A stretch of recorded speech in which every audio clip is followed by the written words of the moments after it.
వల్ల మీరు చూస్తే చాలా పగడ్బందీగా ముందుకు పోయాం కాబట్టి 5,200 కోట్ల రూపాయల ఆస్తి నష్టం జరిగింది. ఇద్దరు మాత్రం ప్రాణాలు పోగొట్టుకునే పరిస్థితికి వచ్చారు. నేనైతే రాత్రింబగళ్ళు నేను కానీ మంత్రివర్గ సభ్యులు ఎవరైతే ఉన్నారో వాళ్ళు కానీ ఇవన్నీ కూడా చేశాం. ఉద్యోగులు కూడా మీరు ఒకసారి చూస్తే నేను మనస్ఫూర్తిగా అభినందించాను. ప్రభుత్వ యంత్రాంగం సమర్థవంతంగా పనిచేసింది.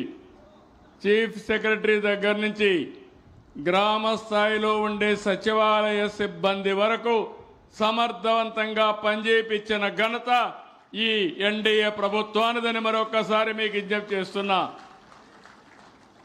ఎక్కడన్నా ఒక వ్యక్తి ఇబ్బందుల్లో ఉన్నా అంటే ఆదుకున్నాం. ఇంకొక పక్క ఎక్కడైనా ఈ విపత్తు వస్తుందంటే ముందు జాగ్రత్తగా అతనికి చెప్పి అవసరమైతే బలవంతంగా సురక్షిత ప్రాంతాలకు తీసుకెళ్ళామని చెప్పి కూడా నేను మీకు తెలియజేస్తున్నా. అదే మరిగా ప్రజాప్రతినిధులు ఇప్పుడే కందికుంట్ల ప్రసాద్ గారు చెప్పినట్టు ఎక్కడికక్కడ ఎమ్మెల్యేలు అప్రమత్తమయ్యారు, ఎంపీలు అప్రమత్తమయ్యారు, జిల్లా యంత్రాంగంతో కలిసి పనిచేశారు. రియల్ టైంలో మానిటర్ చేశాం. 5 రోజులు మానిటర్ చేశాం. ఈ 5 రోజుల వల్ల ఎక్కడా ఎలాంటి ఇబ్బంది లేకుండా దీని మీద గట్టెక్కగలిగామని చెప్పి నేను మీకు తెలియజేస్తున్నా. నేను ఆ రోజు ఒకసారి మీ అందరికీ చెప్పాను.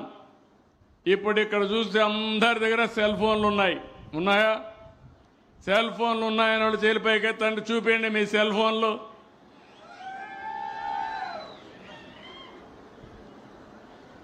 ఒకప్పుడు నేను సెల్ ఫోన్ అంటే నన్ను ఎగతాళి చేశారు, అవునా కాదా అని మిమ్మల్ని అడుగుతున్నా. ఆ రోజు సెల్ ఫోన్ అంటే ఎగతాళి చేసిన వాళ్ళు ఈరోజు సెల్ ఫోన్ వాడే పరిస్థితికి వచ్చారు. వాళ్ళు కూడా వాడుతున్నారు. ఆ రోజే నేను చెప్పాను, 30 ఏళ్లకు మునుపు చెప్పాను, రాబోయేది ఐటీ విప్లవం. ఎవరైతే ఈ విప్లవాన్ని అందిపుచ్చుకుంటారో వాళ్ళకు ఇబ్బందులు తక్కువ ఉంటాయి, అనుకున్న లక్ష్యాన్ని ఈజీగా చేరుకుంటారని ఆ రోజు చెప్పా. ఆ రోజు హైటెక్ సిటీ హైదరాబాద్లో కట్టాం. ఐటీని ప్రమోట్ చేశాం. 25 ఏళ్ళలో జరిగింది మీరు చూస్తే ప్రపంచంలో తెలుగు వాళ్ళు ఎక్కడికంటే అక్కడికి వెళ్ళిపోయారు. మొన్నే నేను దుబాయ్ నుంచి వచ్చాను. దుబాయ్ నుంచి వస్తే నేను ఒక మీటింగ్ పెడితే తెలుగు వాళ్ళ కోసం కొన్ని వేల మంది హాళ్ళు పట్టలేదు. దానికంటే పెద్ద హాలు దొరికే పరిస్థితి లేదు. అంటే ఈరోజు ప్రపంచంలో తెలుగు వాళ్ళు లేని గడ్డ దేశం లేదంటే అది తెలుగుదేశం పార్టీ చూపించిన చొరవ 25 ఏళ్లకు మునుపు. ఒకప్పుడు అందరూ కూడా మన వాళ్ళు కూలీల కోసం, కూలి పనుల కోసం వెళ్ళేవారు. ఇప్పుడు కూలి పనుల కోసం కాదు, ఆ దేశంలో ఐటీ విప్లవంతో పనిచేసి ఆ దేశంలో ఉండే వాళ్ళకంటే ఎక్కువ ఆదాయం సంపాదించే వాళ్ళు ఈ తెలుగు జాతి అని చెప్పి కూడా నేను మీకు తెలియజేస్తున్నా. ఇప్పుడు నేను ఆలోచించాను, మరో విప్లవానికి నాంది పలుకుతున్నా. ఆ విప్లవమే మీరు చూస్తే మొన్నే గూగుల్ విశాఖపట్నానికి వచ్చింది.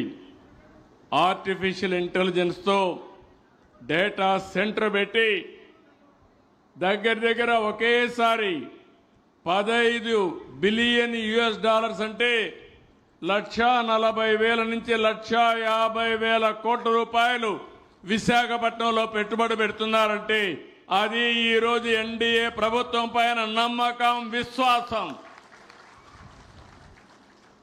ఒకప్పుడు ఇక్కడ కియా మోటార్స్, మీకు అందరికీ ఐడియా ఉంటుంది. నేను కియా మోటార్ తేవాలంటే నా దగ్గరికి వస్తే మీ మీద నమ్మకం ఉంది, మీ జిల్లాలో నీళ్లు ఎక్కడున్నాయని అడిగారు. ఈ అనంతపూర్ ఇప్పుడు హిందూపూర్ జిల్లాలోనే ఈ పరిశ్రమ వస్తుంది. ఆ రోజు నేను ఒకే మాట చెప్పాను, నేను నీళ్లు తెస్తాను, నీళ్లు తెచ్చిన తర్వాత మీరు పెట్టమంటే ఒక యుద్ధ ప్రాతిపదిక మీద గొల్లపల్లి రిజర్వాయర్ కట్టి అందరి నీవా పూర్తి చేసి కియా మోటార్ తీసుకొచ్చి కరువు సీమలో కియా మోటార్లు తయారు చేసి ప్రపంచానికి నడిపించిన ఘనత ఆరో తెలుగుదేశం ప్రభుత్వాన్ని. దానివల్ల అనేక రకాలుగా అభివృద్ధి అయ్యే పరిస్థితి వస్తుంది. ఈరోజు నేను ఒకే విషయం మిమ్మల్ని అందరినీ కోరుతున్నాను. ఈరోజు టెక్నాలజీ ద్వారా మీకు అన్ని సర్వీసులు ఇస్తున్నాం. ఈ విషయం మీరు గుర్తుపెట్టుకోవాల్సిన అవసరం ఉంది. నేను ఒకటే ఆలోచిస్తున్నాను, ట్రాన్స్పరెన్సీ ఉండాలి. ప్రజల ధనం పైసా కూడా వృధా కాకుండా ఖర్చు పెట్టాలి. అనుకున్న లక్ష్యం ప్రకారం పేదవాడికి నిరంతరం న్యాయం చేసేట్టుగా ముందుకు పోయే కార్యక్రమానికి శ్రీకారం చుట్టాం. అదే సుపరిపాలన. నేను ఆర్టీజీఎస్ ఒకటి పెట్టాం, రియల్ టైం గవర్నెన్స్. ఇది అక్కడ ఐటీ మినిస్టర్గా లోకేష్ గారు అయితే ఆయన కూడా ఐటీ చేశాడు కాబట్టి సమర్థవంతంగా తీర్చిదిద్దే పరిస్థితికి వచ్చారు. నేను ఐటీ మినిస్టరు, అక్కడిని డిజాస్టర్ మినిస్టర్ కానీ ఇంకొక రోజునైతే పవన్ కళ్యాణ్ కూడా డిప్యూటీ సీఎం గారు అక్కడే కూర్చొని అందరం కూడా సమీక్షలు చేశాం. సమీక్షలు చేసి మీరు ఎక్కడా ఇబ్బంది లేకుండా చేయగలిగాం. భవిష్యత్తులో కూడా నేను ఒకటే మీకు అందరికీ హామీ ఇస్తున్నా, సుపరిపాలన ద్వారా టెక్నాలజీ అనుసంధానం చేసుకుని సరైన సమయంలో సరైన నిర్ణయం చేసి మీ అందరికీ ఎప్పటికప్పుడు మెరుగైన పాలన, మెరుగైన సూచనలు ఇస్తామని చెప్పి కూడా నేను మీకు తెలియజేస్తున్నా. మొన్నటి వరకు తుఫాన్ వచ్చింది. నిన్ననే చాలా దిక్కడ నీళ్ళన్నీ తీసాం.